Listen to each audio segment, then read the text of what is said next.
In today's video, I'm going to reveal the 4.5 action steps that I took to go from being laid off and 5 weeks in debt to landing a 6-figure remote job in less than 2 months. A remote job with a $25,000 signing bonus. And make sure you stick around for steps 3 and 4 because I'm sharing proprietary information that I developed to help employers not only respond to your application, but see you as a valuable hire. Before I get into that, what is going on in this current job market? Since the pandemic, the popularity of remote work has obviously skyrocketed. People had time to pivot their skills and remote first teams are flooded with candidate applications. It's an employer's market now. You used to just be able to apply to a role online and expect an interview as long as you meet the requirements. But this time, I landed a job with an iMessage. Tons of qualified candidates are applying to the same jobs, and with the rise of tools like LinkedIn's Easy Apply, lowering the barrier to entry on each job, hiring managers are overrun with qualified candidates. Where in the past, recruiters had to send out hundreds of emails a day just to get one qualified candidate, today I'm sending out none. I'm sharing with you insights that I've gained over the past 7 years of being a recruiter and working remotely. Things that will help you understand yourself and how to approach your job search. Everything from asking the right questions to making sure that you actually get an offer that you're happy with. A year ago, when I was laid off, the market was just as crazy, maybe even more so. But with some strategic moves and industry experience, I was able to turn things around quite quickly for myself. These 4.5 steps that I'm about to share with you are going to help you unlock the career of your dreams. Step 1 is more like half of a step, because before we get started, we need to get to a neutral space. This is how we get to ground zero, because most of us start the job search from behind. Desperate to get out of our old job, we're scrambling to put together a resume when someone finally asks us for it. You have to start with just feeling all the feelings and acknowledge where you are. Be honest with yourself, because you can't change what you can't see. Even if you think you're perfectly content and you're just job searching from a stable employed state, there is a reason that you're looking to make a move. And we have to get clear on what that is so that we don't end up in the same position again in 6 months. So start with allowing yourself to be angry or scared or frustrated or disappointed. It's all valid and it's all changeable. You don't have to continue feeling the way that you do. By the end of this video, especially after the next step, I guarantee you'll be feeling much better and much more neutral about your job search. I personally was so angry when I got laid off, but I quickly realized I can't apply to jobs as I hope to feel fulfilled and grateful for from an angry place. I was constantly replaying what went wrong. I was constantly replaying how I felt slighted and what I wanted to be changed. So I had to just give myself permission to feel everything so that I could let it go and leave it where it belongs, in the past. We're here to find a job that we feel good about, that pays the salary that we need, that fulfills us, that doesn't trigger us every morning. We're job searching this time for a job that we actually want. So you have to leave everything that you don't want right here. Which brings us to step 2, and one of my favorite TED Talks, Fear Setting by Tim Ferriss. Now, this next step is something that I learned when I first decided to pivot to remote work full-time. I didn't have a full-time source of income. I didn't have a library of YouTube information with creators shoveling online side hustle ideas down my throat. To be honest, I think those videos do more harm than good sometimes. But all that to say, I was scared and I was nervous that I wouldn't be able to figure it out. But I knew that it was something that I needed to do. This was 2016, and everyone told me that I had to wait to find an employer that would allow me to work remotely. And keep in mind, this was 4 years prior to the pandemic. Employers weren't just allowing people to work remotely like that. Anyways, I was also very green in my career, but somehow I knew what I was doing. I knew that working remotely was the key to growing in the direction that I wanted to, but that didn't replace the fact that I still had bills to pay. So with this big risk, I needed a plan. I don't remember how exactly, but I came across this TED Talk on YouTube by Tim Ferriss on fear setting. And this video literally changed my life. I consistently push myself out of my comfort zone and strive for the achievements I want to make in life because I now know how to approach it from a space that feels doable instead of scary. Fear setting teaches us to approach high-stress situations with the outlook of stoicism.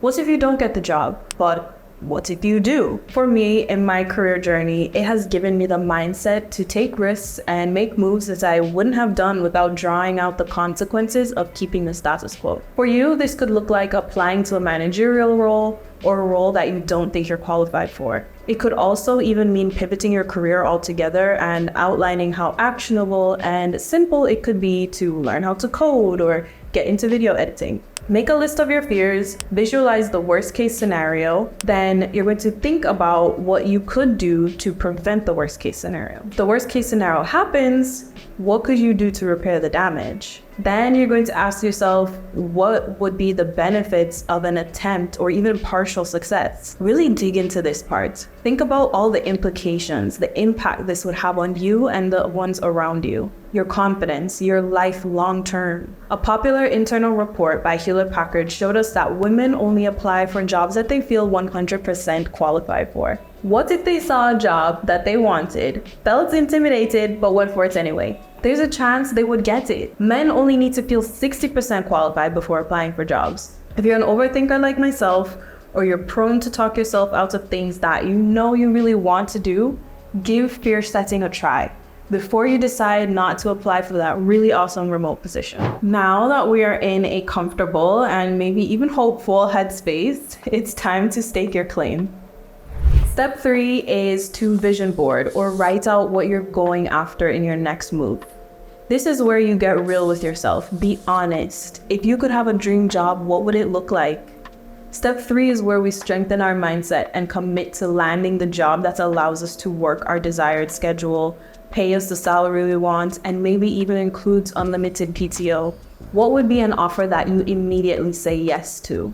To commit to these conditions, I had to commit to a daily routine that was representative of the type of lifestyle I want to have when I'm in my next role. I started each day with journaling, meditation, and at least 30 minutes of exercise before getting into networking. When you're working on your mindset, you have to include some sort of physical activity. It just gets your blood flowing and oxygenates your brain to be at its sharpest and perform its best, which is exactly what you want to be happening during your job search. Mindset is all about being clear and setting a strong tone in every conversation so that you quickly weed out the opportunities that are not right for you and set the standard for the opportunities that turn into offers. Now, we can talk more about negotiation in another video, but as a recruiter, I will say that candidates who disclose a target comp from the beginning of the interview process usually get what they want. Please do not say the line, "I don't want to say a number too high and scare you off."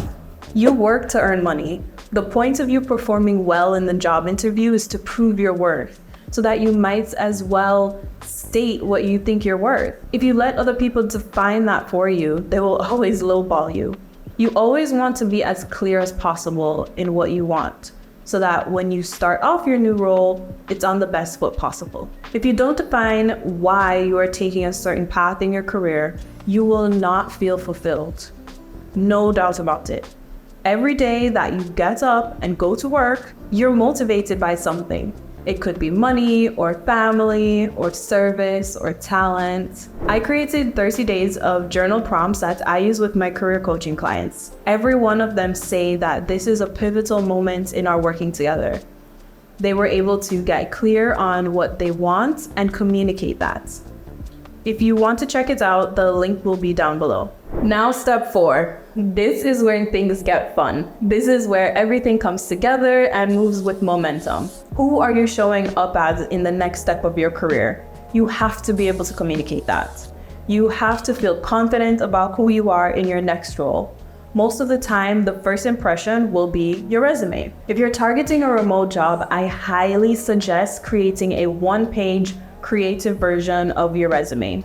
This will help to humanize you as a candidate and help convey your expertise. In the online world, less is more. In another one of my favorite TED Talks, Simon Sinek is famous for saying, "People don't buy what you do, they buy why you do it." So this version of your resume can feel a little more casual, showcase some of your hobbies or achievements that you've had adjacent to your career. Be mindful, this is a document viewed by strangers that you hope to compel to hire you, so do use your best judgment. But in general, you want to convey a feeling of who you are and not just what you do. Another thing that you need to get clear on in order to strengthen your brand is your top 3 non-negotiables. I ask every candidate I work with, what are your top 3 non-negotiables? What are 3 things that you know you need to in order to say yes to an offer? This helps me to understand their why. It helps me as a recruiter to get clear on their motivations and what's important to them. It also helps me to ensure that they'll accept my offer. But for you, we need to get clear. You need to be clear with yourself so that you can see when a job is right or not right for you. And if you get rejected, I need you to start looking at that as redirection. The goal is not to get every offer. The goal is to get the offer that you want. So please stop taking jobs that you're not aligned with because it's remote or because the salary was okay. Do you know how many jobs there are out there? Do you know how many different types of companies and work cultures there are? We need to get out of this scarcity mindset when it comes to work. And remember that with the internet, we have access to an entire globe of opportunity. Now, you're ready for step 5. You know who you are and what you have to offer and what you're looking for. Now it's time to network. Listen, as humans, we cannot do careers or even life alone. It's not how we're designed, and it's definitely not how our society is designed. We are pack animals by nature. You don't have to be an extrovert. You don't have to be outgoing even. It's as simple as sending a message on LinkedIn or responding to someone in Slack. Engage in a Facebook group. I landed this 6-figure role with an iMessage. Yep, I texted an old coworker. We are in this together. The job hunt does not have to be a solo mission. People out there want to help you and they want to help you land a job. Do you know how exciting that is for the other person? People love to brag about connecting others. So this is where you're going to remember your non-negotiables. The easiest way to network is to just repeat that. I'm looking for a remote role, something strategy-based, little to no candidate-facing duties that pays in the 6 figures. Simple. It's so easy to network once you know what you're looking for. I also think of networking this way. What if the person that I'm speaking with could write a LinkedIn post introducing me to their network? What are 3 things that they could say that would paint a complete picture of me as a candidate? Now, let's dive a little deeper into the ultimate career social networking platform, LinkedIn. I know this one's a little controversial, but I do think that if you're serious about finding a new job, you should turn on the Open to Work badge on your profile. This does get a little tricky if you're currently employed and you know that your recruiting team uses LinkedIn a lot. Honestly, I have seen it glitch. When I was in my last tech role at a major company, I would see our employees Open to Work badge on. Technically, that's not supposed to happen, but I do understand candidates' hesitancy around using it. What you can always do is interact and engage with posts from people in your network. Join groups and engage there.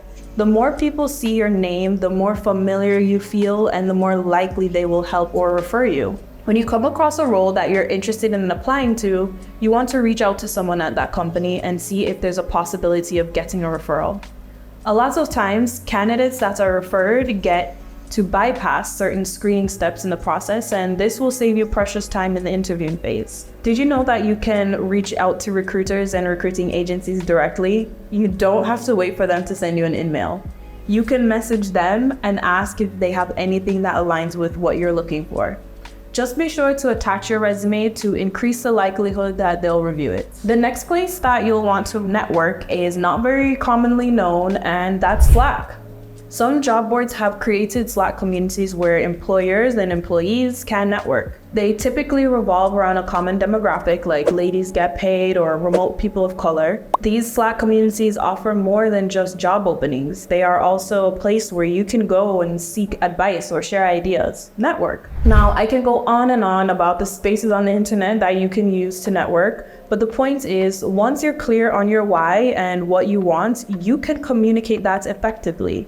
The key to excelling in the remote space is showing up confidently and efficiently, and the job search is just the tip of the iceberg.